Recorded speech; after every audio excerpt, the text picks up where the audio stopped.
Assalamualaikum warahmatullahi wabarakatuh. Hari ini kita akan belajar tentang tata ruang kantor atau yang disebut juga dengan office layout. Nah, sebelum memulai pembahasan kali ini, alangkah baiknya kalian siapkan terlebih dahulu alat-alat tulis untuk mencatat apa saja yang saya sampaikan agar nantinya kalian bisa memahami dengan baik dan benar. Kita mulai. Nah, jadi ada pengertian. Istilah tata ruang kantor berasal dari bahasa Inggris, yaitu office layout.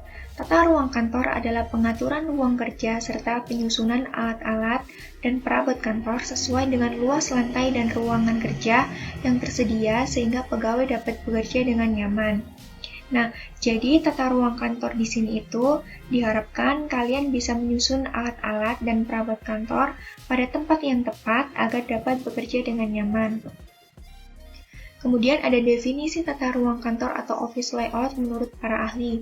Yang pertama ada menurut Liu Yangji, yaitu tata ruang kantor adalah penyusunan alat-alat pada letak yang tepat serta pengaturan kerja yang memberikan kepuasan bekerja bagi para pegawainya. Yang kedua, menurut George Terry, tata ruang kerja perkantoran adalah penentuan kebutuhan-kebutuhan ruang dan penggunaan secara terperinci dari ruang untuk menyiapkan suatu susunan yang praktis dan faktor-faktor fisik yang dianggap perlu untuk pelaksanaan kerja perkantoran dengan biaya yang layak. Kemudian menurut Littlefield dan Peterson, tata ruang kantor dapat dirumuskan sebagai penyusunan perabotan dan alat perlengkapan pada luas lantai yang tersedia. Kemudian menurut Ida Nuraida, tata ruang kantor adalah pengaturan ruang kantor beserta alat-alat dan perabotan kantor pada luas lantai dan ruangan kantor yang tersedia untuk memberikan sarana bagi pegawai. Dan yang terakhir, menurut Kuibel, tata ruang kerja merupakan penggunaan secara efektif serta mampu memberikan kepuasan kepada pegawai terhadap pekerjaan yang dilakukan, maupun memberikan kesan yang mendalam bagi pegawainya. Nah, kemudian ada manfaat tata ruang kantor. Di sini disebutkan ada 5 manfaat. Yang pertama, mengoptimalkan penggunaan ruangan yang ada secara efektif. Yang kedua, mengembangkan lingkungan kerja yang nyaman bagi pegawai.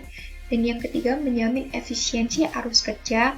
Yang keempat, meningkatkan produktivitas pegawai. Dan yang terakhir, mengantisipasi kemungkinan pengembangan organisasi di masa yang akan datang. Kemudian, adapun tujuan tata ruang kantor menurut Liu Yangji, yaitu yang pertama, memperpendek jarak tempuh antar ruangan. Yang kedua, memudahkan dalam pengawasan terhadap karyawan maupun staf administrasi dalam proses pekerjaan. Yang ketiga, memperlancar aktivitas komunikasi bagian administrasi. Yang keempat, memberikan kenyamanan kepada karyawan sehingga karyawan betah dalam bekerja. Yang kelima, setiap ruang kerja yang ditata secara efisien memberikan kemudahan untuk berbagai pekerjaan dan mudah diubah apabila sewaktu-waktu diperlukan.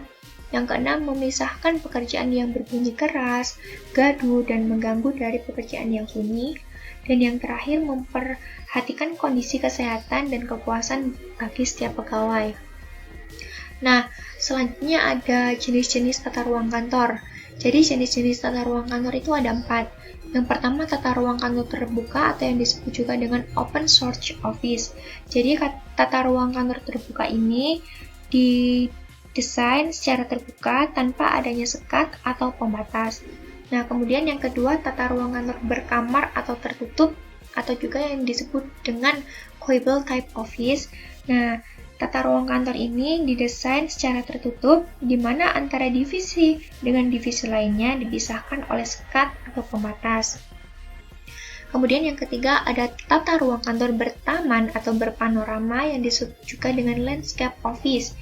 Nah, di mana tata ruang kantor ini didesain dengan hiasan taman, dekorasi, dan juga hiasan lainnya.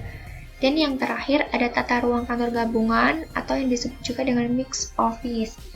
Nah, di sini tata ruang kantor gabungan terdiri dari gabungan antara beberapa bentuk terbuka, tertutup, dan juga berpanorama atau bertaman. Kemudian ada prosedur tata ruang kantor. Yang pertama, mengidentifikasi terlebih dahulu aktivitas kantor dan komponen fisik dalam satu kesatuan yang efisien. Nah, beberapa faktor yang harus diidentifikasi yaitu yang pertama, pekerjaan apa yang harus dilaksanakan, kemudian proses yang digunakan, dan yang ketiga, peralatan mesin yang digunakan. Nah, kemudian yang kedua, membuat skema denah atau ground chart dari seluruh unit rencana tata ruang kantor dengan memakai skala tertentu.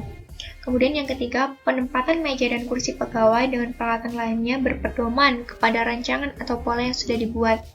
Kemudian yang keempat, pembuatan gambar denah atau konsep tata ruang harus memperhitungkan kemungkinan penambahan atau pengurangan jumlah pegawai, perubahan peralatan kantor, perubahan prosedur kerja, perubahan atau pengembangan organisasi, dan penambahan atau pengurangan atau perubahan pekerjaan. Nah, kemudian ada ergonomi tata ruang kantor. Apa sih ergonomi itu? Jadi, ergonomi berasal dari dua kata dari bahasa Yunani, yaitu ergon yang artinya gerak atau kerja, dan nomos yang artinya alamiah. Nah, ergonomi berarti gerakan yang efektif dan efisien tanpa menimbulkan kelelahan dan kecelakaan, sesuai kemampuan tubuh, tetapi dapat mencapai hasil kerja yang optimal. Kemudian, ergonomi dan tata ruang kantor. Nah, ergonomi dan tata ruang kantor adalah penataan dan penyusunan tempat kerja, perabot, dan perlengkapan menggunakan gerakan yang efektif, efisien, nyaman, dan aman, sesuai dengan kemampuan tubuh manusia, pekerjaan dan lingkungan kerjanya sehingga menghasilkan kinerja yang produktif. Nah, hal yang harus diperhatikan dalam penerapan ergonomi dan tata ruang kantor yaitu yang pertama ada komitmen, yang kedua ada pelatihan, yang ketiga ada kelompok bekerja atau working group. Nah, itu tadi pembahasan kita kali ini tentang tata ruang kantor atau office layout. Semoga kalian dapat memahami dan dapat belajar semaksimal mungkin. Terima kasih. Wassalamualaikum warahmatullahi wabarakatuh.